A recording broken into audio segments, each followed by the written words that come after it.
திருமூலரின் திருவடிகளை வணங்கி இந்த வகுப்பை தொடங்குவோம். இன்னைக்கும் நம்ம பிராணாயாமம் தான் பார்க்க போறோம். பிராணாயாமத்தை முதல் பாடல்ல இருந்து ஒரு தடவை வணக்கம்மா. இன்னைக்கு பாடல்களுக்கு போகலாம். முதல் பாடல் மூச்சு காற்றும் குதிரையும் ஒண்ணு அப்படின்னு சொல்லி இருந்தாரு. குதிரையோட நம்ம பேசக்கூடிய பாஷையை தான் பரிபாஷை அப்படின்னு சொல்லுவோம். நம்ம மூச்சு காற்றை எப்படி ஒழுங்குபடுத்துறது, எப்படி சரி பண்றது, அதற்கு பெயரும் பரிபாஷை. இரண்டாவது பாடல்ல குதிரைய எப்படி அடக்குவாங்களோ அதே மாதிரி நம்மளுடைய சுவாசத்தை நம் வசப்படுத்த பழகணும். மூன்றாவது பாடல் புள்ளினுங்கிற ஒரு பறவை அதிக உயரத்துக்கு போறதுக்கு உத்தியான பந்தத்தை செஞ்சுதான் போகுது, அத சொல்லியிருந்தாரு. நான்காவது பாடல் இந்த இடது சுவாசம் வலது சுவாசம் அதை எப்படியெல்லாம் நம்ம மாத்தலாம், அந்த மடைமாற்று பயிற்சி ரொம்ப முக்கியம். ஐந்தாவது பாடல் அந்த சுவாசத்துக்குன்னு ஒரு கணக்கு சொல்றாரு. 1:4:2 அப்படிங்கிற ரேஷியோல கரெக்டா நம்ம பயிற்சி செய்யணும். அப்படி செஞ்சா என்ன ஆகும், நமக்கு எப்பவுமே இளமை இருக்கும். அடுத்த பாடல்ல சங்கு நாதம் கேட்கும். அதற்கு அடுத்த பாடல்ல மார்கண்டேயனுடைய கதை பார்த்தோம். எப்படி யமனை அவர் காலால் எத்தி உதைக்கிறாளோ அதே மாதிரி நம்மளுடைய கால் அப்படிங்கிறது சுவாசத்தை குறிக்கும். இடது சுவாசம் மூலமா நம்மளும் அந்த மார்கண்டேயன் மாதிரி என்றும் 16 ஆகலாம். அப்புறம் நம்ம உடல்ல 3 விதமான அடைப்புகள் இருக்கு அப்படின்னு பார்த்தோம். இதான் கடைசியா பார்த்தோம். பிரம்ம கிரந்தி, விஷ்ணு கிரந்தி, ருத்ர கிரந்தி. பிரம்ம கிரந்திங்கிறது மூலாதாரத்துல இருக்கக்கூடிய ஒரு அடைப்பு. அந்த அடைப்பு நீங்கினாதான் அடுத்த அடைப்பான விஷ்ணு கிரந்தி நீங்கும். அதுக்கு அடுத்த அடைப்பு ருத்ர கிரந்தி நீங்கும். பிரம்ம கிரந்தி அப்படிங்கிறது நம்மளுடைய மனம், நம்ம மனசுல தோன்றக்கூடிய ஆசைகள், இது எல்லாமே தான் நம்மள இறைநிலைக்கு கொண்டு போக விடாம தடையா இருக்கு. அந்த முடிச்சு அவிழ்க்கப்படணும். அடுத்து விஷ்ணு கிரந்திங்கிறது செயல். நாம செய்யக்கூடிய தேவையற்ற செயல்கள் எல்லாமே இறைநிலை அடைய விடாம நமக்கு தடுக்குது. அதுதான் நமக்கு கர்ம வினைகளாகவும் பதிவிடப்படுது. அடுத்த இது ருத்ர கிரந்தி. ருத்ர கிரந்தி நமக்கு ஞானத்தை கொடுக்க விடாம ஒரு தடையா இருக்கு. அந்த முடிச்சு அவிழ்விக்கப்படும் போது நமக்கு ஞானம் கிடைக்கும். இந்த மாதிரி 3 அடைப்புகள் இருக்கு அப்படின்னு பார்த்தோம். இப்ப திரும்பவும் பயிற்சி பத்தி தான் சொல்ல போறாங்க. இன்னைக்கு 3 பாடல் பார்க்க போறோம். முதல் பாடல்ல அந்த பயிற்சி, திரும்பவும் அந்த மாத்திரையினுடைய அளவு அது எப்படி செய்யணும் அதை பார்க்க போறோம். இரண்டாவது பாடல்ல அந்த பயிற்சியில இருக்கக்கூடிய அந்த சீக்ரெட், ரகசியம் என்ன அப்படின்னு சொல்றாரு. மூன்றாவது பாடல்ல அதனால நமக்கு கிடைக்கக்கூடிய நன்மைகள் என்ன அப்படின்னு சொல்ல போறாரு. இன்னைக்கு 3 பாடல்கள் பார்க்க போறோம். இப்ப முதல் பாடல் பார்க்கறதுக்கு முன்னாடி அதுல பயன்படுத்தக்கூடிய வார்த்தைகளை பத்தி நாம தெரிஞ்சுக்கலாம். முதல் பாடல்ல இருந்து நம்ம பார்க்கிற வார்த்தை, பிராணாயாமம் ஆரம்பிச்சதுல இருந்து மாத்திரை அப்படின்னு பாக்குறோம். ஒரு மாத்திரை அப்படிங்கிறது என்ன அளவுனா, நம்ம ஒரு தடவை கண்ணை இப்படி மூடி திறக்கிறது ஒரு மாத்திரை அப்படின்னு பார்த்தோம். அதாவது அது நேரத்தை குறிக்குது. அந்த ஒரு மாத்திரையில நம்மளுடைய மூச்சு காற்று எவ்வளவு தூரம் போகுது. அப்புறம் 10 தடவை கண்ணை மூடி மூடி திறக்கிறோம் அப்படின்னா அது 10 மாத்திரை. அப்ப 10 மாத்திரைக்கு நம்மளுடைய மூச்சு காற்று எவ்வளவு தூரம் போகுது. இந்த மாதிரி நாம கணக்கு பார்க்கலாம். இது மாத்திரையினுடைய அளவு அப்படின்னு சொல்றாரு.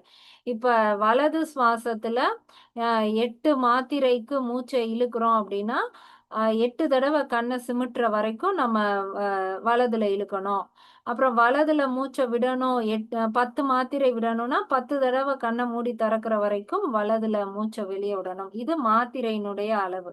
அதே மாதிரி இன்னொரு அளவு பார்த்தோம். அது அங்குலம். இந்த இன்ச்சுன்னு சொல்றோம் இல்லையா, நம்ம விரல் அந்த அளவு. இது அங்குலம் அப்படின்னு பார்த்தோம். இதுவும் மூச்சு காற்றுக்கு சொன்னாரு. ஒரு அங்குலம் காற்று அப்படின்னா நம்ம மூக்குல இருந்து அந்த மூச்சு காற்று டிராவல் ஆகி போற டிஸ்டன்ஸ். இது 1 அங்குலம், 2 அங்குலம், 3 அங்குலம்னு அந்த டிஸ்டன்ஸ கணக்கு பார்க்கலாம். இது அங்குலம். இந்த 2 வார்த்தைகளுமே நிறைய பாடல்கள்ல அடுத்து சொல்லுவாரு. சில இதுல மாத்திரைன்னு அளவு சொல்லுவாரு, சில இதுல இது அங்குலம் அப்படின்னு சொல்லுவாரு. இது இரண்டுக்கும் என்ன வித்தியாசம்னா, மாத்திரையினுடைய அளவு கூடுதுன்னா என்ன அர்த்தம்? அங்குலம் குறையுதுன்னு அர்த்தம். மாத்திரையினுடைய அளவு குறையுதுன்னா, அங்குலத்தினுடைய அளவு வந்து கூடுதுன்னு அர்த்தம். நம்ம மேத்ஸ்ல படிப்போம் இல்லையா? இன்வெர்ஸ்லி ப்ரொபோர்ஷனல்னு. இது கூடுனா அது குறையும், இது குறைஞ்சா அது கூடும். அந்த மாதிரி இருக்கும். 2க்கும் எப்படி இன்னும் நல்லா புரிஞ்சுக்கலான்னா, இப்போ ஒரு விளையாட்டு வீரர் இருக்காரு. ஈட்டி எறிதல் போட்டி நம்ம இந்த ஜாவ்லின் த்ரோன்னு சொல்றோம் இல்லையா? அதுல வந்து நம்ம என்ன கணக்கு பார்க்குறோம்னா, அந்த ஈட்டி எவ்வளவு தூரத்த கிராஸ் பண்ணுது, எவ்வளவு தூரத்த டிராவல் பண்ணி போகுது, எத்தன மீட்டருக்கு அவங்க வந்து எறிஞ்சிருக்காங்கன்னு பார்க்குறோம் இல்லையா? அதுதான் அங்குலம். அப்ப அந்த ஈட்டி எறிதல்ல இந்த இடத்துல இருந்து அந்த இடம் வரைக்கும் ஈட்டி போகுதுன்னா, அத அளந்தோம்னா அந்த டிஸ்டன்ஸ் தான் அங்குலம். அப்ப நம்மளுடைய மூக்குல இருந்து மூச்சு காற்று எவ்வளவு தூரம் போகுது அப்படிங்கிறது அந்த லென்த் வந்து அங்குலம். இப்ப நான் வந்து தும்மல் போடுறேன்னு வைங்க. இப்ப இந்த இடத்துல என்னோட லேப்டாப் இருக்கு. அது மேல ஒரு சின்ன பேப்பர் பீஸ் இருக்குன்னா, நான் போடுற தும்மல் அந்த 1 செகண்ட் ஒரு தடவ கண்ண மூடி திறக்கிறதுக்குள்ள இந்த காற்று வந்து கிட்டத்தட்ட 10 அங்குலம் வேகமா போயி அந்த பேப்பர வந்து பறக்க வச்சுரும். அப்ப நான் வந்து ஒரு மாத்திரை தான். ஒரு தடவ தான் கண்ண மூடி திறந்திருப்பேன். ஆனா, என்னுடைய மூச்சு காற்று வந்து 10 அங்குலம் போயிரும். அப்ப ஒரு மாத்திரைக்கு 10 அங்குலம் என் மூச்சு காற்று போகுதுன்னா என்ன அர்த்தம்? நான் ஃபாஸ்ட் எக்ஸேல் பண்ணியிருக்கேன். தும்மல்ல மூச்சு காற்று ஃபாஸ்ட்டா இருக்கும். அப்போ ஒரு மாத்திரையில 10 அங்குலம் என்னோட மூச்சு காற்று போயிருச்சு. இப்ப திருமூலர் சொல்லக்கூடிய பயிற்சி ஸ்லோ எக்ஸேல் சொல்றாரு. அப்ப நானு மெதுவா எக்ஸேல் பண்றேன்னா, என் மூச்சு காற்று அவ்ளோ தூரம் போகாது. இப்படியே எனக்கு பக்கத்திலேயே தான் போகும். அப்ப அங்குலம் வந்து குறைஞ்சிரும். 10 அங்குலத்துக்கு போனது, இப்போ 1 அங்குலத்துக்கு குறைஞ்சிரும். ஆனா, நான் ஸ்லோவா எக்ஸேல் பண்ணும்போது என்ன ஆகும்னா, இந்த 1 அங்குலத்துக்கு என்னோட மூச்சு காற்று போறதுக்குள்ள, நான் ஒரு 5 தடவ கண்ண மூடி திறந்துரலாம். 5 மாத்திரை அளவு நான் குடுத்திருப்பேன். ஆனா, 1 அங்குலம் தான் போயிருக்கும். அப்படி ஃபாஸ்ட் எக்ஸேல் தும்மல் போடும்போது என்ன ஆகுது? 1 மாத்திரை தான். ஆனா 10 அங்குலம் என்னோட மூச்சு காற்று போயிருச்சு. இதுதான் மாத்திரைக்கும், அங்குலத்துக்கும் உள்ள வித்தியாசம். இன்னொன்னு எப்படி நம்ம தெரிஞ்சுக்கலான்னா, இந்த சின்ன குழந்தைங்கள்ல பசங்கள வந்து நம்ம யூரின் போக வைக்கும்போது, அந்த பசங்க நின்ன உடனே ரொம்ப ஃபோர்ஸா யூரின் போவாங்க. அப்ப பார்த்தா அவங்களோட அந்த யூரின் போற விதமே, அவங்க நிக்கிற இடத்துல இருந்து ரொம்ப தூரத்துக்கு அந்த யூரின் வந்து போகும். அப்ப அவங்களுக்கும் அந்த யூரின் போய் விழுற இடத்துக்கும் உள்ள தூரம் வந்து அங்குலம்னு எடுத்துக்கிட்டோம்னா, அது நிறைய அங்குலம் இருக்கும். ஆனா ரொம்ப ஃபாஸ்ட்டா போகும். அந்நேரம் நம்ம மாத்திரை கணக்கு பண்ணோம்னா, அ மாத்திரை கம்மியா தான் இருக்கும். அடுத்து அந்த பசங்க யூரின் போய் முடிக்கிற நேரம் பார்த்தா, அந்த யூரின் ஓட ஸ்பீடு வந்து குறைஞ்சிரும். அப்ப அந்த யூரின் அவ்ளோ தூரம் போகாது. ஸ்பீடு குறைய குறைய அந்த டிஸ்டன்ஸ் குறைஞ்சுகிட்டே வரும். அங்குலம் குறைஞ்சிரும். ஆனா நம்ம கவுண்ட் நெறைய குடுக்கலாம். ரொம்ப நேரம் ஆகும். அந்த அந்த கொஞ்சோண்டு டிஸ்டன்ஸுக்கு போறதே. இதுதான் அங்குலத்துக்கும், மாத்திரைக்கும் உள்ள வித்தியாசம். மாத்திரை அப்படிங்கிறது டைமு. டைம் கூடிக்கிட்டே போகுது அப்படின்னா, நம்ம ஸ்லோ பண்ணிக்கிட்டே போகலாம். அ அங்குலம் அப்படிங்கிறது மாத்திரைங்கிறது டைமு, அங்குலம் அப்படிங்கிறது தூரம். அப்ப நம்ம ஃபாஸ்ட் எக்ஸேல் பண்ணோம்னா, தூரம் அதிகமாயிரும், மாத்திரை குறைஞ்சிரும். ஸ்லோ எக்ஸேல் பண்றோம்னா, மாத்திரையோட அளவு கூடும், அங்குலம் வந்து குறைஞ்சிரும். இதுதான் மாத்திரைக்கும், அங்குலத்துக்கும் உள்ள வித்தியாசம். அப்ப நம்ம திருமூலர் சொல்லக்கூடிய பயிற்சி எப்படி இருக்குன்னா, மாத்திரை தான் கூடணும். இந்த பக்கம் 8 மாத்திரை இன்ஹேல், இடதுல 8 மாத்திரை இன்ஹேல் பண்றோம்னா, வலதுல வந்து 16 மாத்திரை எக்ஸேல் பண்றோம். அப்ப அங்குலம்னு கணக்கு வச்சோம்னா, அது வந்து குறையா வரும். இப்போதைக்கு அவர் மாத்திரை மட்டும் தான் நமக்கு சொல்லிக் குடுத்திருக்காரு.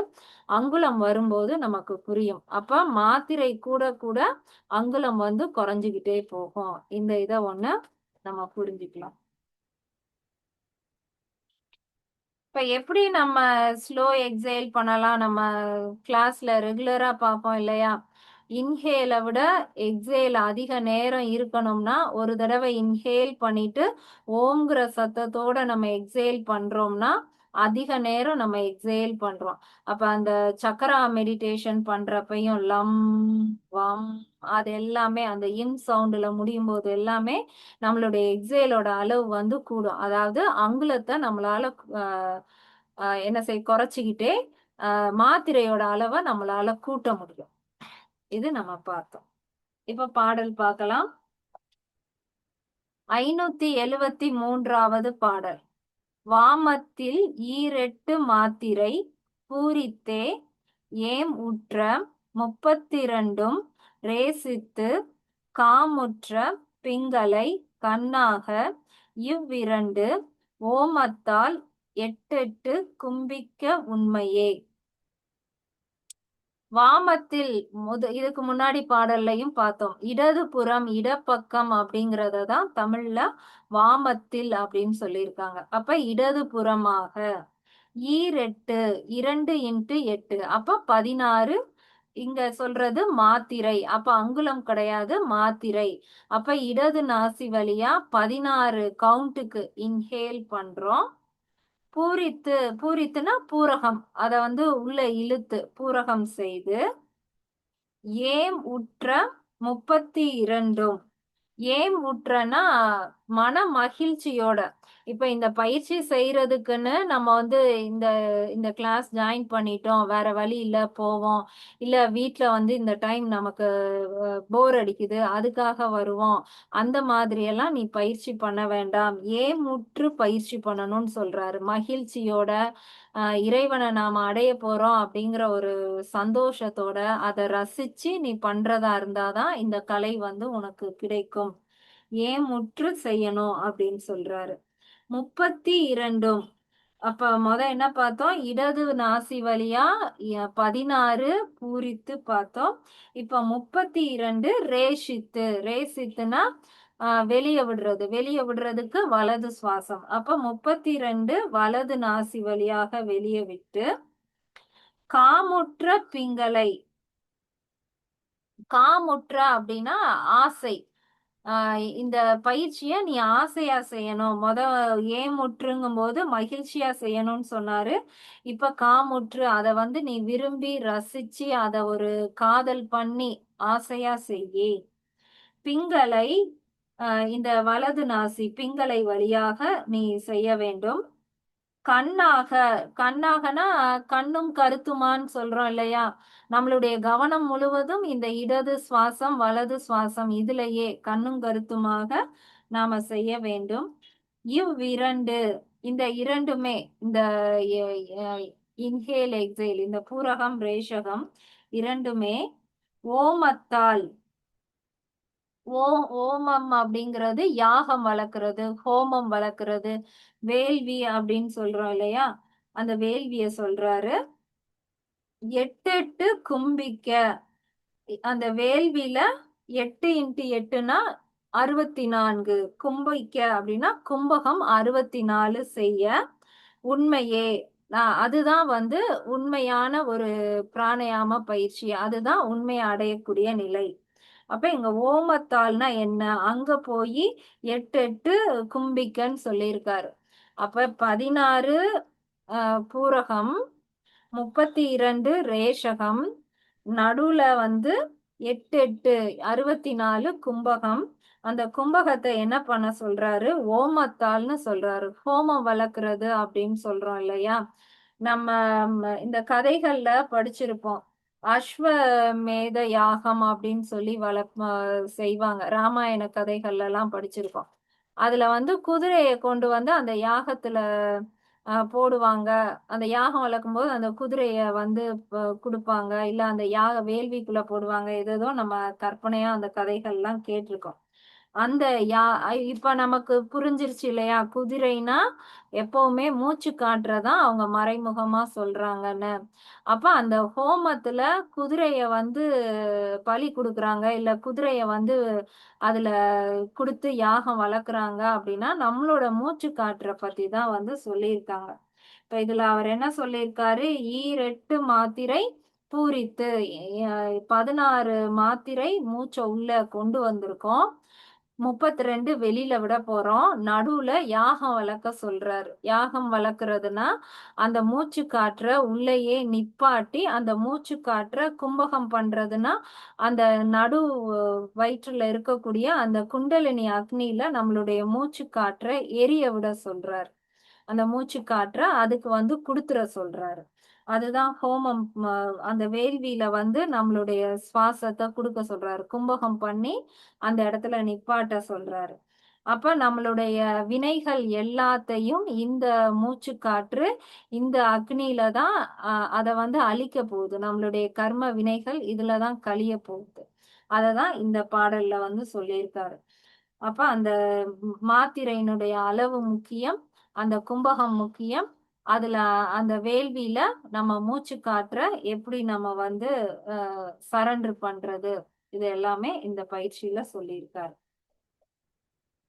574வது பாடல்.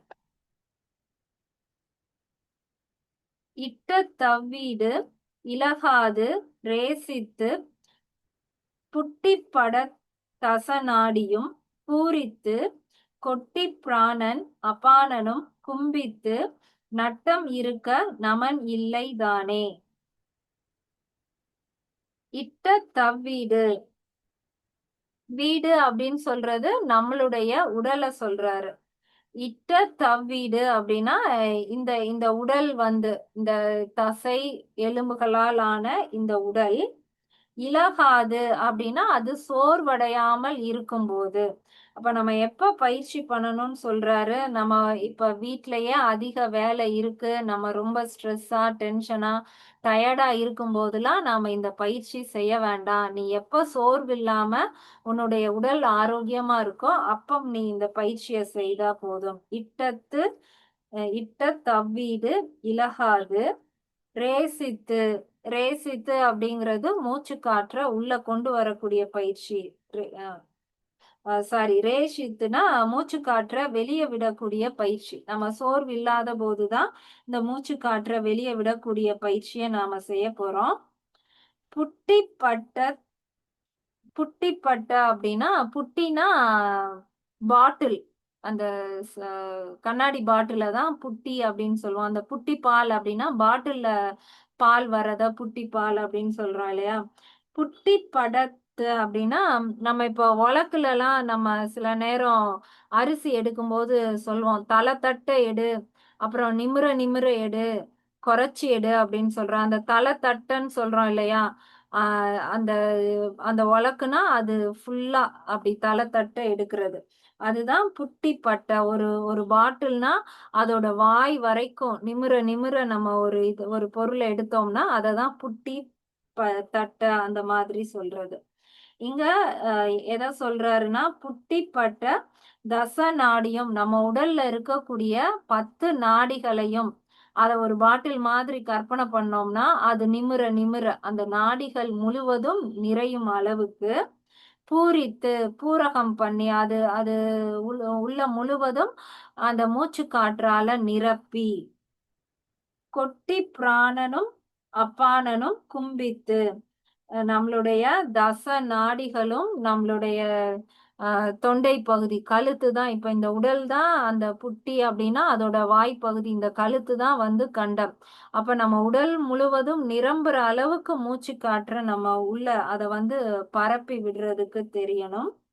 பிராணன் அபானனும் கும்பித்து, அப்ப நம்ம உள்ள கொண்டு போற மூச்சு காற்று கீழே மூலாதாரம் வரைக்கும் போகுது. அங்க இருக்கக்கூடிய மூச்சு காற்று தான் அப்பானன். இதுக்கு முன்னாடி தச வாயுக்கள் பார்க்கும்போது பார்த்தோம் இல்லையா. அப்பானன்கிற வாயு டவுன்வர்ட் டைரக்ஷன்ல கீழ் நோக்கி போகும். அதுதான் அடி வயிற்றுல இருந்து நம்ம உடல் கழிவுகளை வெளியே அனுப்பக்கூடிய காற்றுன்னு.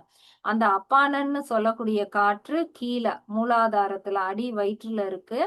பிராணன் சொல்லக்கூடிய காற்று வெளியில இருந்து உள்ள வருது. இந்த இரண்டும் சேர்ந்துதான் கும்பகம் நடக்குது. இரண்டும் கும்பித்து உள்ள போய் அது ரெண்டையும் நம்ம கொஞ்ச நேரம் நிப்பாட்டுறோம்.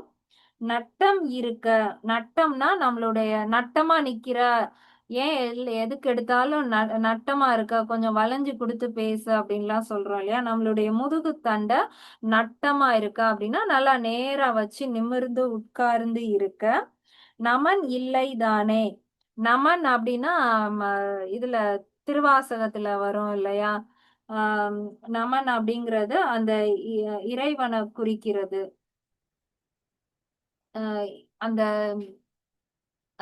யமன், யமன் நம்ம உயிரை எடுக்கக்கூடிய அந்த யமன் அவன் வந்து அங்க இல்லை, அங்க அவனுக்கு வந்து வேலையே இல்ல. நம்ம உயிரை எடுக்கக்கூடிய அந்த யமன் வர்றதுக்கான வேலை அங்கு இல்லை. எப்ப இல்லைன்னு சொல்றாரு?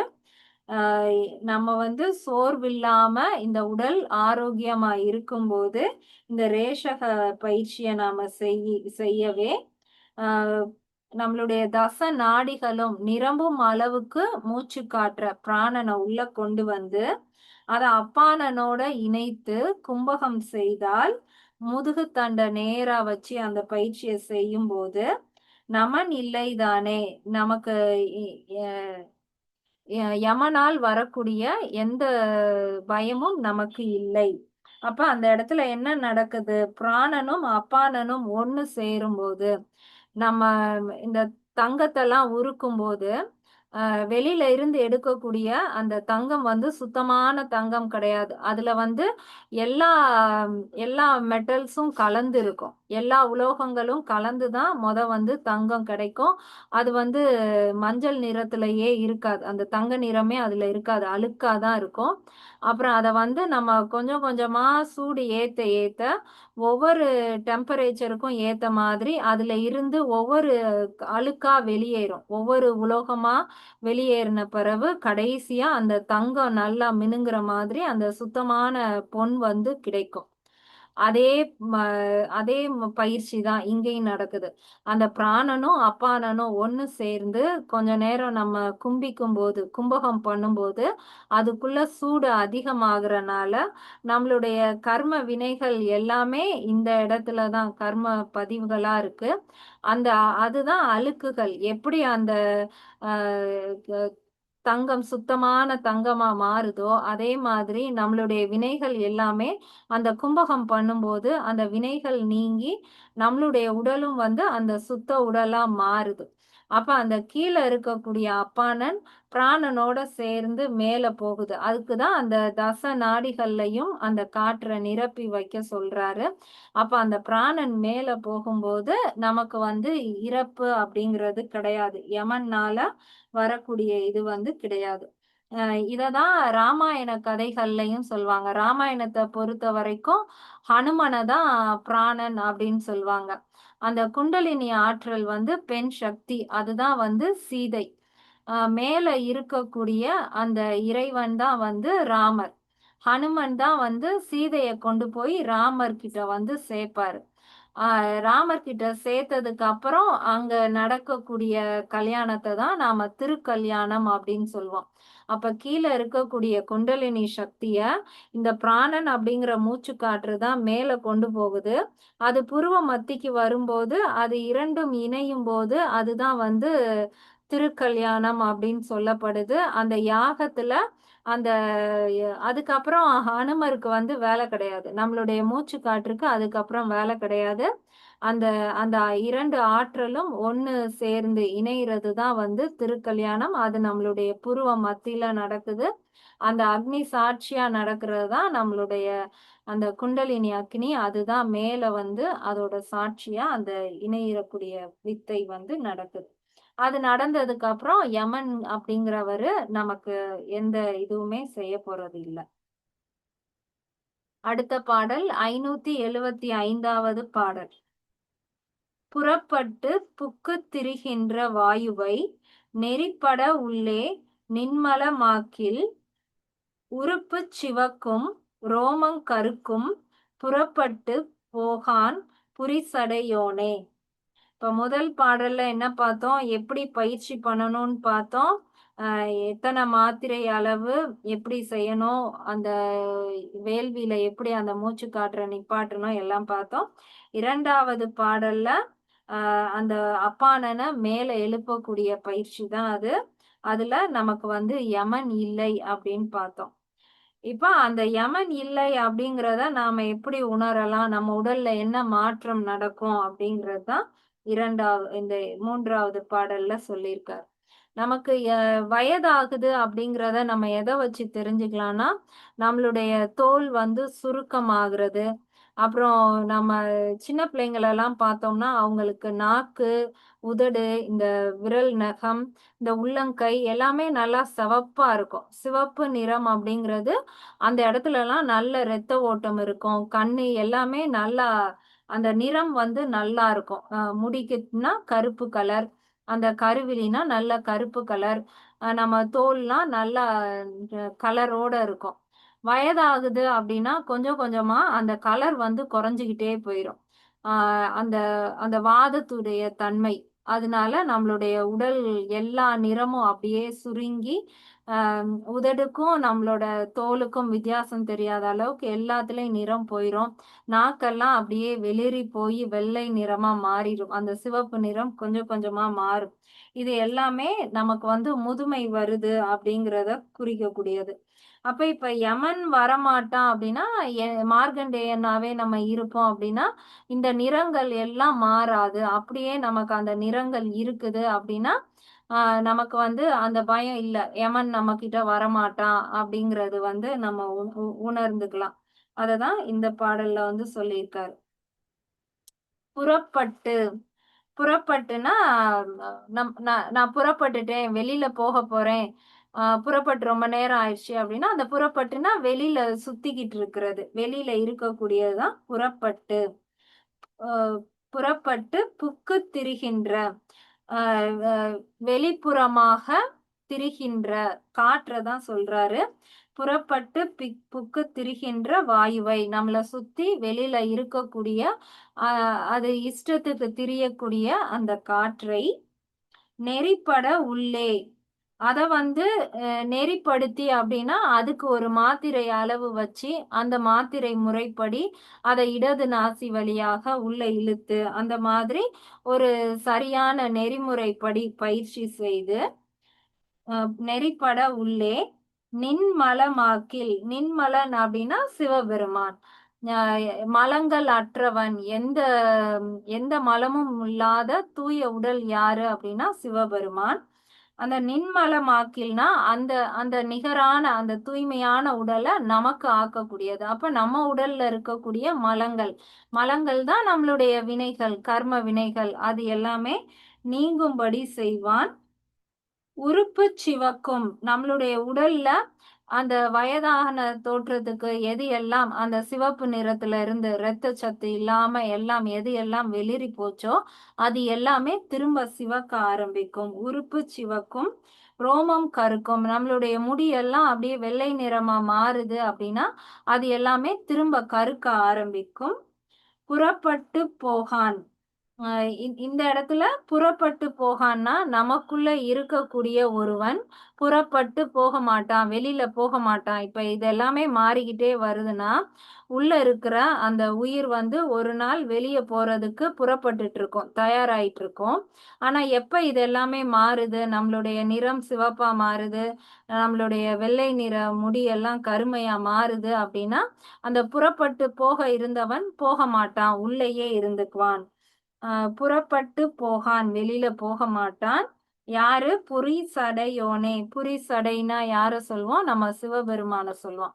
அப்ப நமக்கு உள்ள இருக்கக்கூடிய சிவபெருமான் நம்மள விட்டுட்டு போக மாட்டான். அவன் உள்ளேயே தான் இருப்பான். புரிசடை அப்படின்னா, அந்த முடி வந்து சுருண்டு இருக்கும் இல்லையா? அந்த சடையை உடையவன். அந்த அந்த புரிசடை அப்படிங்கிறதும் நம்மளுடைய சுவாசத்த தான் சொல்றாங்க. நம்ம பொதுவா இந்த முடி பின்றதுக்கு என்ன பண்ணுவோம்? 3 காலா பிரிச்சுருவோம். ஒரு கால் வந்து சுழுமுனை நாடி. அது அப்படியே நடுவுல வரும். இந்த பக்கம் இருக்கிறது இடக்கலை, ஒண்ணு பிங்கலைனா, அது 2ம் அந்த 8 வடிவத்துல அத பின்னி, அத சுருண்டுகிட்டே வரும். இதுதான் நம்மளுடைய உயிர் சுவாசம். ஆ எப்ப இந்த உயிர் பிரியுதோ, அப்ப அது அந்த பின்னி போறது வந்து நீங்கிரும். அப்ப அது புரி சடையா இருக்கிறது தான் வந்து அந்த இறைவனுடைய ஆற்றல், அந்த உயிர் சக்திய வந்து குறிக்குது. இறைவனுடைய அந்த முடிதான் புரி சடையா இருக்கு. அந்த 3ம் அந்த இணைந்த மாதிரி இருக்கு. இன்னொரு தடவ பார்க்கலாம். புறப்பட்டு புக்குத் திரிகின்ற வாயுவை, நம்மள சுத்தி புறப்பட்டு திரியக்கூடிய அந்த காற்றை நெறிப்பட உள்ளே. அதற்குன்னு ஒரு பயிற்சி செய்து முறையாக இடது கலை வழியாக உள்ளே இழுக்கும் போது, பூரகம் பண்ணும்போது நின்மலமாக்கில் நம்ம உடல்ல இருக்கக்கூடிய மலங்கள் அனைத்தும் நீங்கி நம்மளுடைய உடல் தூய்மையான உடலாக மாறும்போது உறுப்பு சிவக்கும். எது எல்லாம் நம்ம உடல்ல முதுமையாக மாறிக்கிட்டு இருக்கோ அது எல்லாம் திரும்ப இளமையாக மாற ஆரம்பிக்கும். ரோமம் கருக்கும். நம்மளுடைய உடல்ல இருக்கக்கூடிய அந்த முடியின் நிறைய நிறமும் வந்து மாறும். புறப்பட்டு போகான். உள்ள இருக்கக்கூடிய ஒருவன் நம்மள விட்டு போக மாட்டான். புரிசடையோனே, அவன்தான் புரிசடை, அந்த சுருண்ட முடியை உடைய சிவபெருமான். இன்னைக்கு நம்ம என்ன பார்த்திருக்கோம்? முதல் பாடல்ல அந்த மாத்திரைனா என்ன, அத கும்பிக்கிறது அப்படிங்கிறது உள்ள இருக்கக்கூடிய மூச்சு காற்ற கொடுக்கக்கூடிய பயிற்சி. ஓமத்தால் அந்த வேள்வியில அந்த மூச்சு காற்றை எப்படி உள்ள நிப்பாட்டி எரிய வைக்கிறது. இரண்டாவது பாடல் அந்த கீழே இருக்கக்கூடிய அப்பானன் இந்த பிராணன் மூலமா மேல் நோக்கி வர்றதுதான் அந்த பயிற்சியை சொல்லியிருக்காரு. அந்த பயிற்சி செய்யும்போது யமன் காலனை வந்து நம்மள நெருங்க மாட்டான். மூன்றாவது பாடல் இந்த பயிற்சி செய்யறதுனால நமக்கு வந்து முதுமை வராது. நம்ம எப்பவுமே வந்து இளமையாகவே இருக்கலாம். நமக்குள்ள இருக்கக்கூடிய அந்த புரிசடையோன் நம்மளை விட்டு போக மாட்டான். இந்த 3 பாடல்கள் பார்த்திருக்கோம். இந்த வாரம் ஞாயிற்றுக்கிழமை காலையில 6:30 மணி to 7 மணி கிளாஸ்ல வந்து நம்ம போன வாரம் செய்த மாதிரியே அந்த பயிற்சி வந்து செய்து பார்க்கலாம். இப்ப இதுல எதுவும் சந்தேகம் இருந்தா கேட்கலாம்.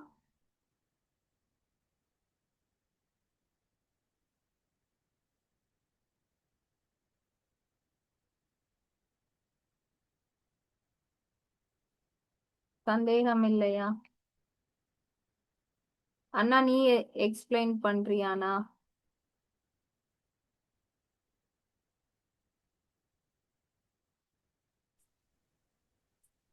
மக்களே வணக்கம். என்ன பிரியா, நீ தான் நல்லா எக்ஸ்பிளைன் பண்ணிட்டேல பிரியா. ம் அந்த வேள்வியில அந்த குதிரைய போடுறது, ம் அது ஒரு ம் சொல்லிடு. ம் அப்புறம் அந்த அப்பானன் பிராணன் மேல போறது. ம் ம் எல்லாம் நீ நல்லா தெளிவாக தான் சொல்லியிருக்க.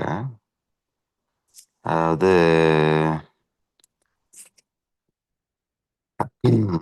உடம்புக்குள்ள வந்து ஒரு ப்ரெஷர் இருந்துச்சு அப்படின்னா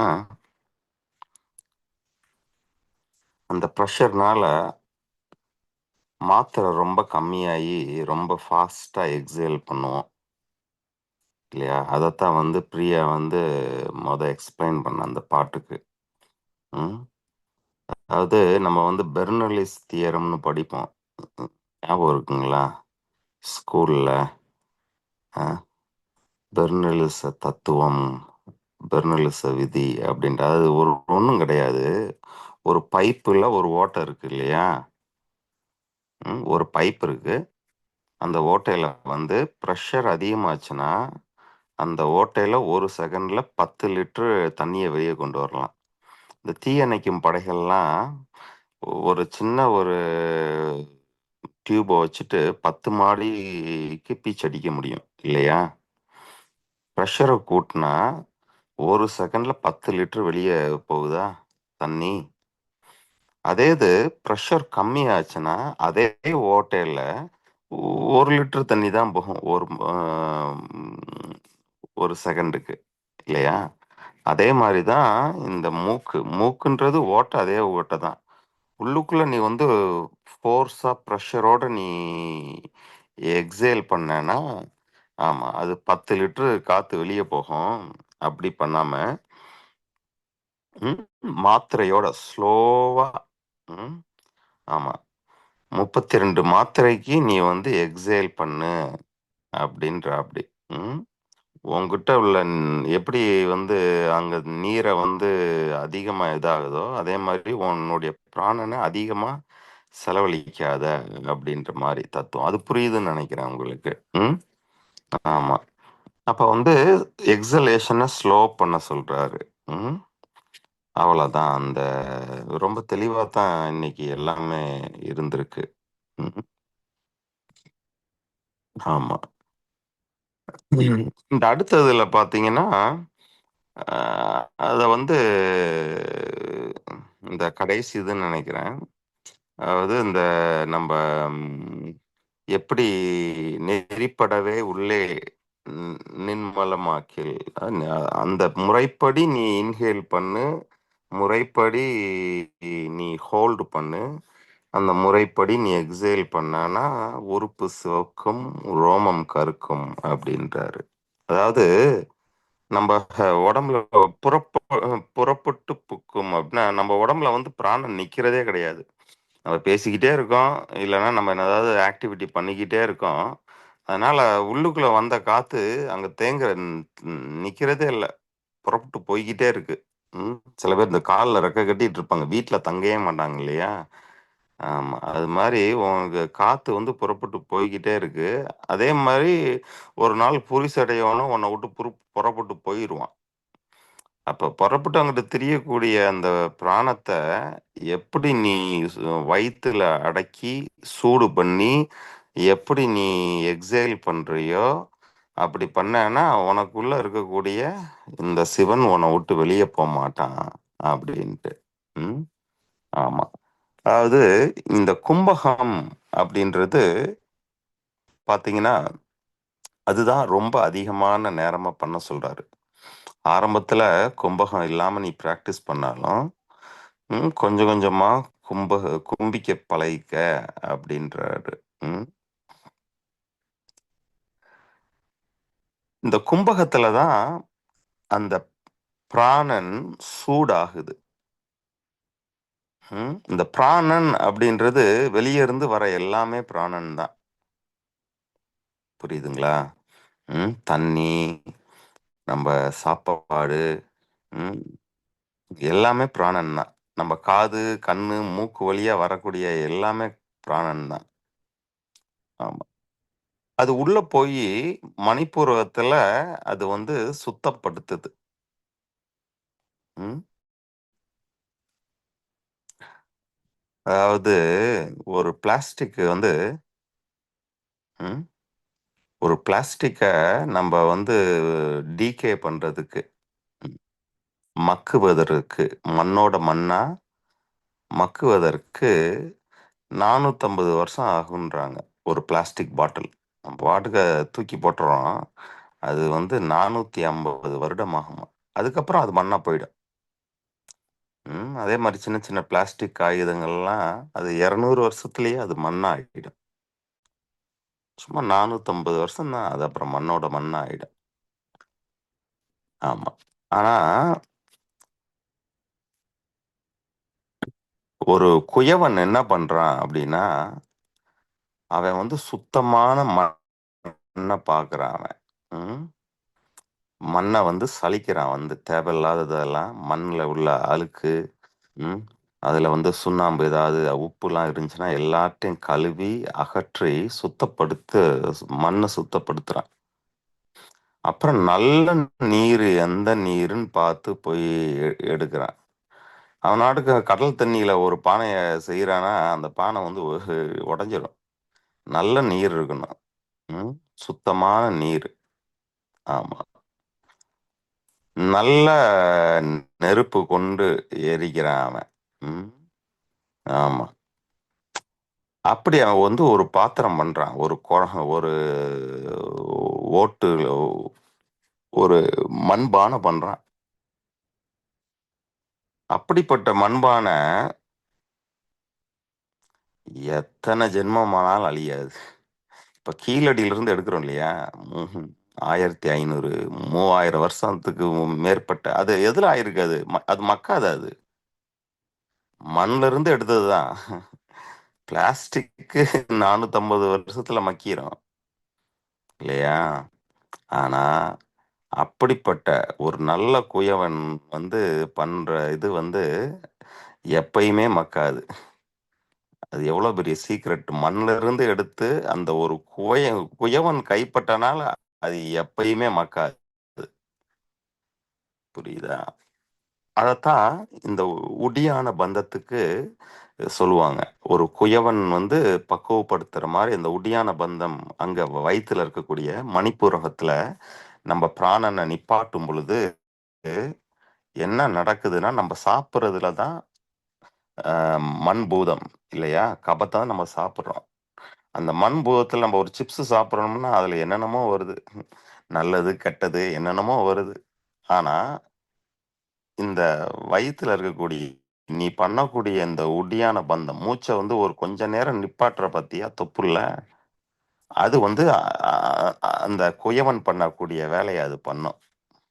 ம் ஆமா. தேவையில்லாத மண் பூதத்தெல்லாம் வெளியே அனுப்பிட்டு, ஃபில்டர் பண்ணி, ம் உன்னுடைய உடலுக்கு எது வேணுமோ அத மட்டும் சேர்த்து வச்சு, இந்த உடல்ன்ற இந்த பானைய பண்ணுது. தேவையில்லாத உப்பு தண்ணிய எல்லாம் வெளிய அனுப்பிருது. ம். நல்ல தண்ணிய மட்டும் உடம்புக்குள்ள வச்சுக்குது. அதான் வந்து ஒரு குயவன் வந்து எப்படி அவன் இந்த சுத்தமா எல்லாத்தையும் சலிச்சு எடுத்து எல்லாத்தையும் ம், பண்றானோ அது மாதிரி இந்த கும்பகம் கும்பகம் தான் மணிப்பூரகத்துல நடக்குது. வயிற்றுல வந்து அடக்க சொல்றாரு.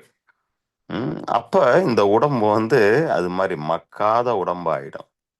மண்ணோட மண்ணா போகாது அப்படின்றத ஆம், பல பேர் பல விதமா சொல்லியிருக்காங்க. நாம இப்ப சொல்றது உங்களுக்கு புரிஞ்சிருக்கும்னு நினைக்கிறேன். ம். அப்ப நம்ம பொதுவா வந்து இயல்பா நம்ம சுவாசம் பண்ணும் பொழுது அந்த பூரகம் நம்ம வந்து கும்பகம் நம்ம பண்றதே இல்லை. அப்ப இந்த பிராணாயாமத்துல வந்து அதை வந்து ரொம்ப இதா இன்சிஸ்ட் பண்றாரு. ம்.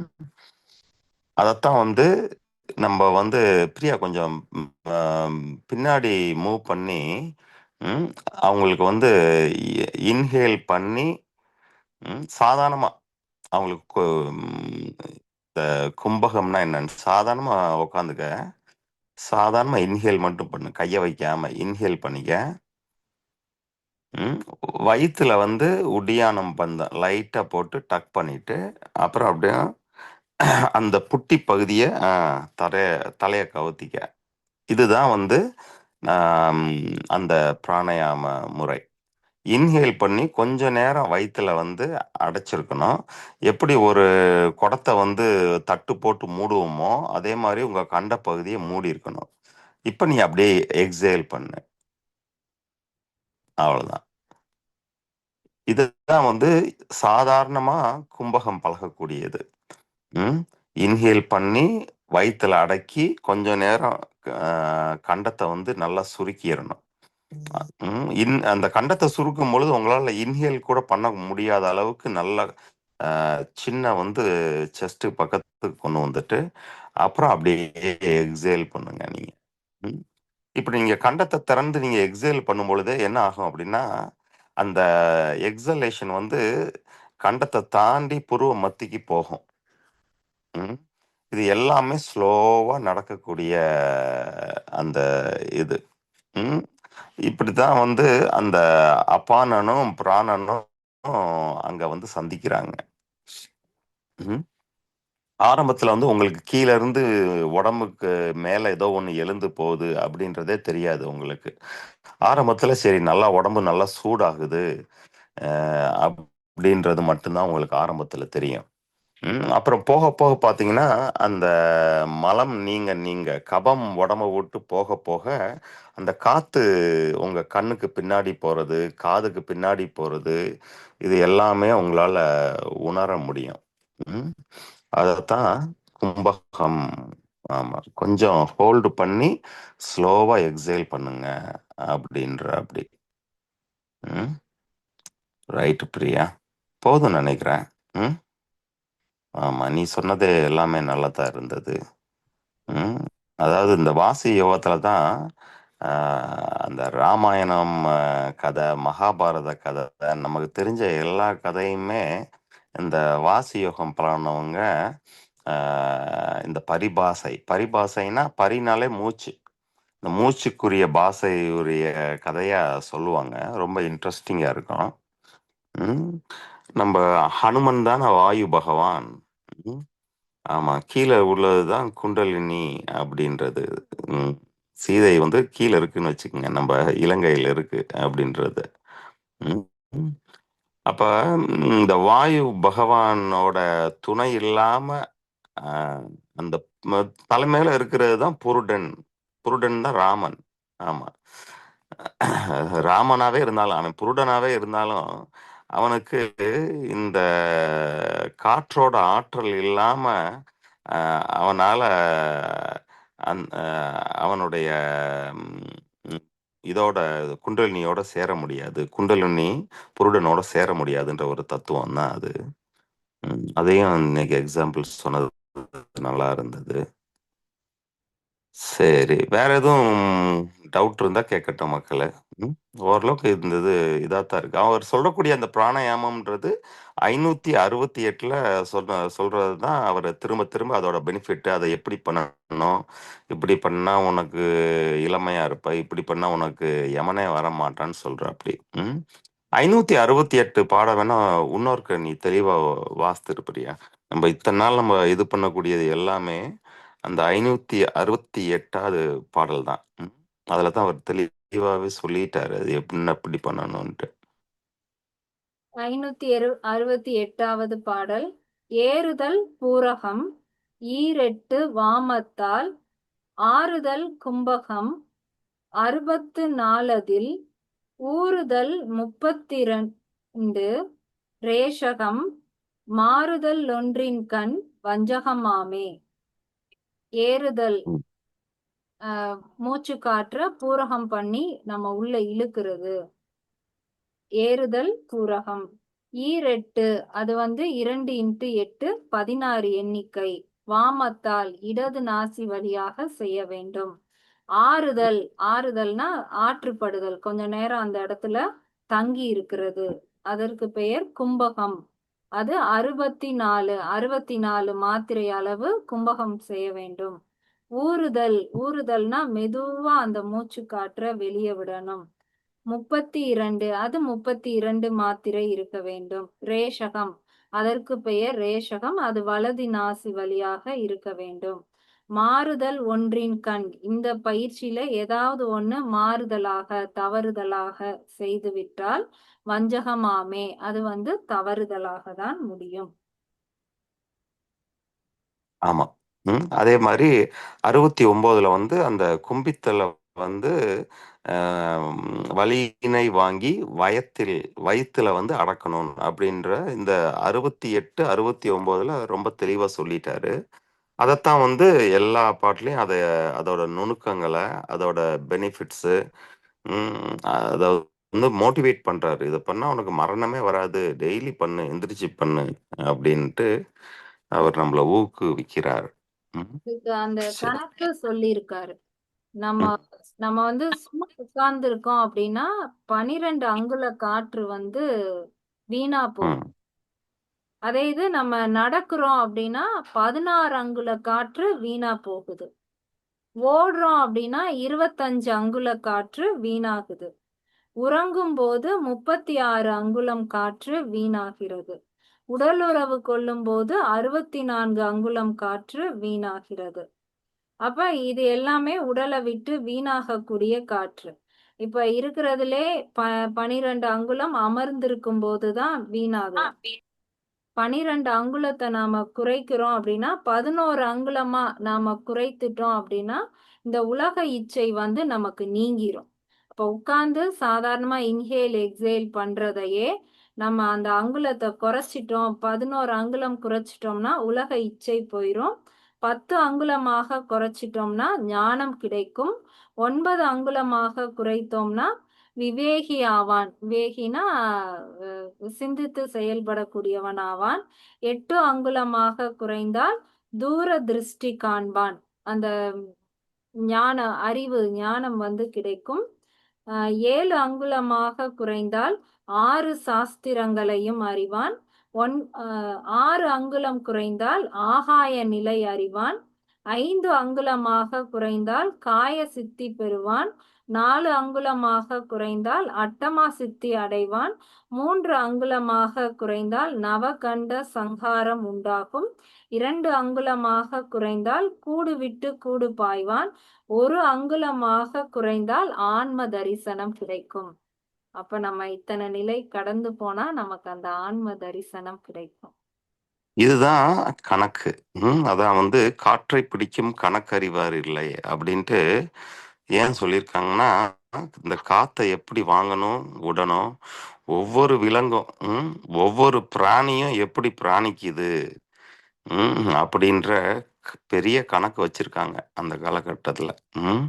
அதனால எல்லாம் அவங்க எல்லாம் கணக்கறிஞ்சு சொன்னவங்க தான். ஆமா. ரொம்ப இதா சொன்ன பிரியா, இன்டகிரேட்டா சொன்னேன். ஆமா, போதும்னு நினைக்கிறேன் இன்னைக்கு. ரொம்ப தெளிவா வந்தது. நீ சொல்லி கொடுத்ததை தானே சொன்னேன். இல்ல, கரெக்டா பதிச்சு சொல்லியிருக்கேன்னு பார்த்தேன். ரைட்டு மக்களே, போதும்னு பார்க்குறேன். வேற யாரும் பேசணும்னா பேசட்டும் மக்களும். ரைட். யாராவது பயிற்சி பண்றவங்க டவுட் எது இருந்தாலும் கேட்கட்டும். மூச்சு காட்டுற ஹோல்டு பண்ணிட்டு நம்ம வெளியே விடும்போது முத பயிற்சி பண்றதுனாலயா எப்படின்னு தெரியல, வேகமா தானே வெளியே விட வருது. மூச்சு காட்டுற உள்ள எடுத்துடுறோம், ஹோல்டு பண்ணோன்னே அந்த இதை நம்ம விடும்போது நம்மள அறியாமே நம்ம மெல்ல விடணும். சும்மா செய்யும் போதுனா வருது. இந்த உடியான பந்தம் லாக் பண்ணி பண்ணும்போது டக்குன்னு அந்த வேகமா ரிலீஸ் பண்ணிடணும், என்னமோ உள்ள இதாகுதேன்ற ஃபீல்ல தான் வெளியே வருது. அது பயிற்சி பண்ண பண்ண அதுக்கு அடுத்து சரியாயிருமா? ஆமா, பயிற்சி பண்ண அது சரியாயிரும். நீ வந்து வெளியே விடும் பொழுது எந்த டென்ஷனும் இல்லாம வெளியே விடுற மாதிரி நீ இது பண்ணணும். அந்த மணிப்பூரகம் தான் உனக்கு, மணிப்பூரகம் சரியாக ஆக உனக்கு அந்த இது ரொம்ப இதாயிடும். நம்ம இன்ஹேல் பண்றதுல பாதி தான் அந்த மணிப்பூரகமே அது வந்து எவாப்பரேட் பண்ணி அந்த கேஸ் எல்லாம் எரிச்சிரும் அது. அப்ப சில பேர் எக்ஸைல்லையே ரொம்ப கம்மியா தான் அவங்களுக்கு வெளியே போகும். நீ கும்பிக்க உன்னுடைய எக்ஸலேஷன் வந்து அவ்வளவு ப்ரெஷர்ல போக தேவையில்லை. ஆமா, கம்மியா தான் போகும். அந்த கம்மியானதை நீ ரொம்ப ஈஸியா எக்ஸ்பேண்ட் பண்ண முடியும். ஆரம்பத்துல தான் நம்ம வந்து எல்லாத்தையும் ரொம்ப டென்ஸ்டா பண்ணுவோம் நம்ம. ஆமா, அதனால தான் சில பேர் என்ன சொல்லுவாங்கன்னா, இந்த பிராணாயாமம் பண்ணிக்கிட்டே இருங்க, ஒரு நாள் அதுவாவே உங்களுக்கு நடக்கும் அப்படின்ட்டு. ஆமா, அது கணக்கு பண்ணி நம்ம ஆரம்பத்துல பண்றோம், அப்புறம் அது கணக்கு இல்லாம அதுவாவே இந்த இது நடக்கும். ஆமா. அங்குலம் அப்படிங்கிறது எதை மீன் பண்ணுதுன்னா? அங்குலம் இன்னைக்கு அங்குலம் நீங்க அது முடிச்ச பிறகு நீங்க ஜாயின் பண்ணீங்க. ரெக்கார்டட் செஷனை திரும்ப கேளுங்க. 10 நிமிஷம் கழிச்சு தானே இன்னைக்கு வந்தீங்க. 10 ஆமா, இன்னைக்கு பிரியா எக்ஸ்பிளைன் பண்ணியிருந்தா அங்குலத்துக்கும் மாத்திரைக்கும் உள்ளது. ஆமா, அங்குலம்னா விரல் இடை அப்படின்ட்டு. ஆமா, இந்த விரல் இடை அப்படின்ட்டு. பொதுவா வந்து நம்மளுடைய, அதாவது இன்ஹலேஷன் எத்தனை அங்குலம் பொதுவா வருது உள்ள வருது அப்படின்னா 8 வருது. 8 அங்குல காற்று தான் உள்ள வருது பொதுவா நம்ம பிரீத் பண்ணும் பொழுது. ஏன்னா நம்ம வந்து மூக்காலையும் வாயாலையும் சுவாசிக்கிறோம். நீங்க நடந்து போகும்போது இது பண்ணும் பொழுதுலாம் நம்ம வந்து மூக்கும் வாயையும் வச்சுதான் அதிகமா சுவாசிக்கும். இப்ப அதே இது உங்களுடைய கண்ணு, காது, கண்டத்துல வந்து அடப்புகள்லாம் நீங்குது. ஆமா, அப்படின்னா நீங்க வந்து உங்களால இதை விட பெட்டரா உங்களால இன்ஹேல் பண்ண முடியும். மூலத்துல வரைக்கும் உங்களால பண்ண முடியும். 16 பண்ண முடியுன்றார் இல்லையா இன்ஹலேஷன். அப்ப ஒரு இயல்பா வந்து 8 அங்குலம் தான் நமக்கு உள்ள காத்து வருது. அதாவது 8 ரூபா தான் உங்களுக்கு வருமானம். ஆனா காத்து வெளியே போகும் பொழுது 12 அங்குலம். நீங்க பேசுனீங்க அப்படின்னா 16 அங்குலம் வெளியே போகுது. அதே இது ஓடுறீங்க, இது பண்றீங்க அப்படின்னா 24. அதே நல்லா கொரட்டை விட்டு தூங்குறீங்கன்னா 36 போகுது அங்குலம். அப்ப உன்னுடைய வரவு 8 ரூபா தான். ஆனா நீ வந்து நல்லா சாப்பிட்டு தூங்கிக்கிட்டே இருக்க, உனக்கு செலவு வந்து அதிகம். உனக்கு இருப்பே இல்லை அப்படின்ட்டு. அப்ப நீ இன்ஹேல் பண்ணும் பொழுதே 16 செகண்ட் 16 மாத்திரை நீ இன்ஹேல் பண்ற. ஆமா, ஸ்லோவா நீ 16 இதுல இன்ஹேல் பண்ற அப்படின்னா உனக்கு வந்து நிறைய காற்று பிராணன் உனக்கு கிடைக்கும். ஆனா மூச்சுல வெளியே விடும் பொழுது உனக்கு கம்மியா தான் போகுது உனக்கு. புரியுதுங்களா? அதான் வந்து இந்த அங்குல கணக்குல பிரியா இன்னைக்கு சொன்னது. இந்த சிற்றின்பத்துல ஈடுபடும் பொழுது 64 இன்ச்சு வெளியே போகுது அப்படின்ட்டு. ஆமா, அத வந்து அளந்திருக்காங்க அந்த காலகட்டத்துல ஒரு அளவுகோல. ஆமா, நீங்க உட்காந்து பத்மாசனம் பண்ணிட்டு நீங்க உட்காந்து இது பண்ணும் பொழுது, கபாலபதி பண்ணும் பொழுது பாத்தீங்கன்னா உங்க கால்ல வந்து மூச்சு இது பண்றத உங்களால இது பண்ண முடியும் இல்லையா? ஆமா, ஏன்னா அது வந்து கிரியை பண்ணும் பொழுது. அதே இது நம்ம ஜலேந்திர பந்தம் பண்ணி அப்படியே எக்ஸைல் பண்ணி பழக பழக பாத்தீங்கன்னா ஒரு வருஷம் கழிச்சு உங்க மூக்கை விட்டு காத்து வெளியே போன மாதிரியே தெரியாது உங்களுக்கு அந்த பயிற்சி பண்ணும் பொழுது. ஏன்னா அது ஒரு அங்குலத்துக்குள்ளேயும் சுருங்கிருது அது. புரியுதுங்களா? அப்புறம் அப்படியே தான் அந்த பிராணாயாமம் உள் சுவாசமா மாறிடுறது. அந்த யோகிகள் வந்து அப்படியே மூச்சை வெளியே போற குதிரையை அடக்கிடுறாங்க, அவ்வளவுதான். அவங்களுக்கு குதிரை இனிமேல் ஓடாது, நடுவில் உள்ள பாம்பு தான் சுவாசிக்கும். பாம்புக்கு தான் கால் இல்லைல்ல, அதனாலதான் வந்து நடுவுல உள்ளத வந்து குதிரைன்னு சொல்றது இல்ல, பாம்பு. பாம்புன்னு வந்து அதோட ஸ்பைனை வச்சுதான் மூவ் ஆகும். நீ ஸ்பைனை வச்சே பிரீத் பண்ணிக்கலாம். குதிரைய நீ வந்து சாக்ரிஃபைஸ் பண்ணிடலாம் அந்த யாகத்துல. அர்த்தம் பிரியா இன்னைக்கு சொன்ன அந்த குதிரை யாகம் அப்படின்றத, இந்த குதிரையை வந்து சாக்ரிஃபைஸ் பண்ணிடுறோம், அங்க உள்ள அக்னி சாட்சியில தூக்கி போட்டுடுறோம். அதுக்கப்புறம் நீ பாம்பு தான்.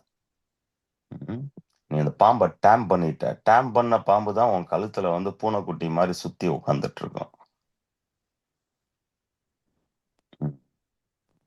சரி, அப்ப பயிற்சியில நமக்கு எல்லாமே அப்படியே வரும் மக்களே. அடுத்து பின்னாடி சொல்லுவாரு மாத்திரை, அந்த அங்குலங்கள், அந்த இதெல்லாம் சொல்லுவாரு, அந்த அளவுகள் எல்லாம் சொல்லுவாரு. அதே மாதிரி மற்ற சித்தர்களும் வந்து நிறைய பேர் இதை வந்து சொல்லியிருக்காங்க. இந்த பிரியா சொன்ன கணக்கு எல்லாம் வந்து அகத்தியர், போகர்,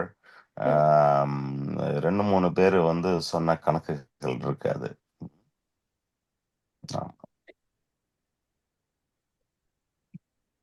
ரைட். சாந்தி மிஸ் ரெக்கார்டட் செஷன்ல கேளுங்க நான் கேக்குறேன். ஓகே ஓகே கேக்குறேன். அடுத்த நாளப்பனும் வரும், பாட்டுகள்ல வரும் அங்குலம் மாத்திரைகள் எல்லாம். சரி பிரியா, டைம் அதிகமாயிராம எடிட் பண்ணி போட்டுக்கோ. ஆமா, இது ஒரு நாள் எவ்வளவு இது பண்ணணும்? ஏதோ ஒன்று கேக்குறாங்க, கொஞ்சம் லவுடா கேளுங்க.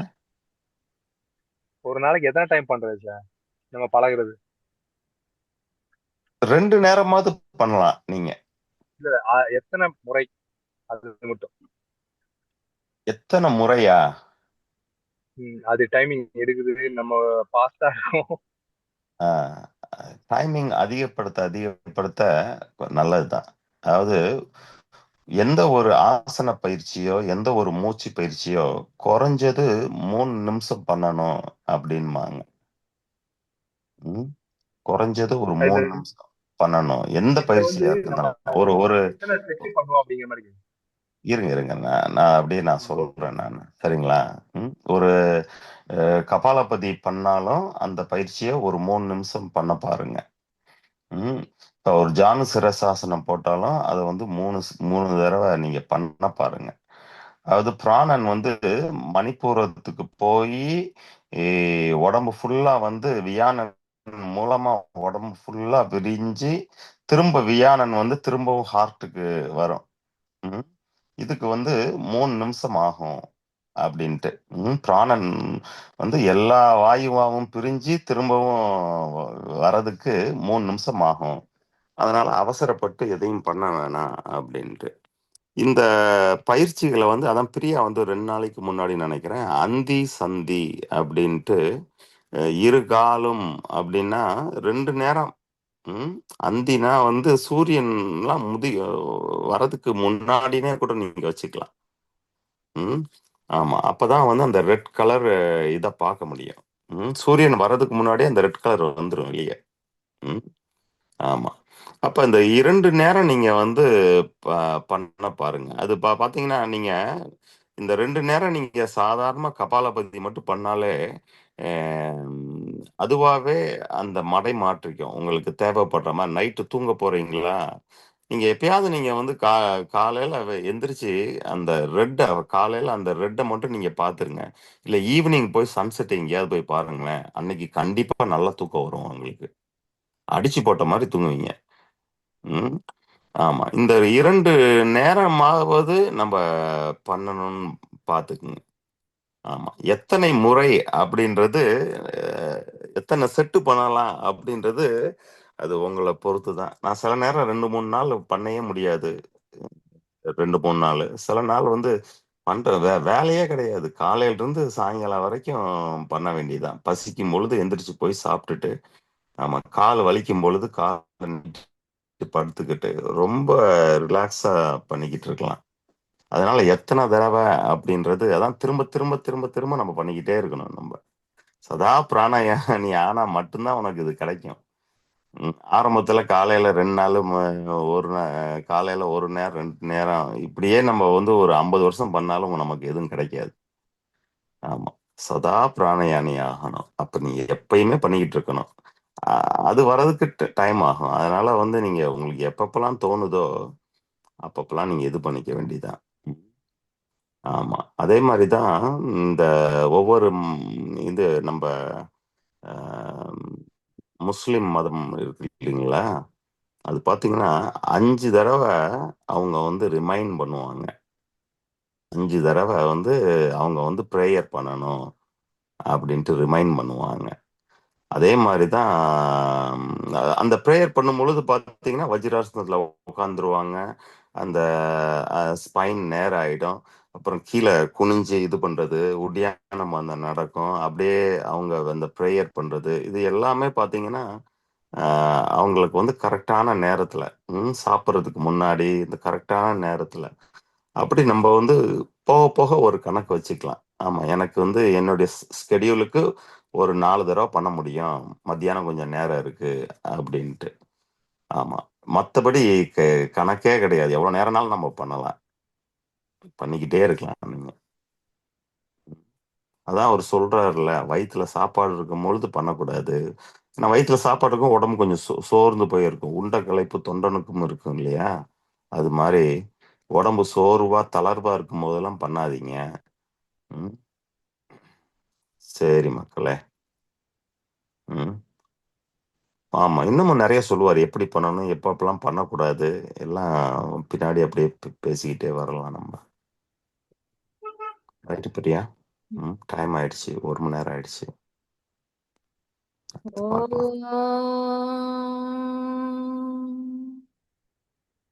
திருமூலரின் திருவடிகளை வணங்கி இந்த வகுப்பை முடிப்போம். நன்றி.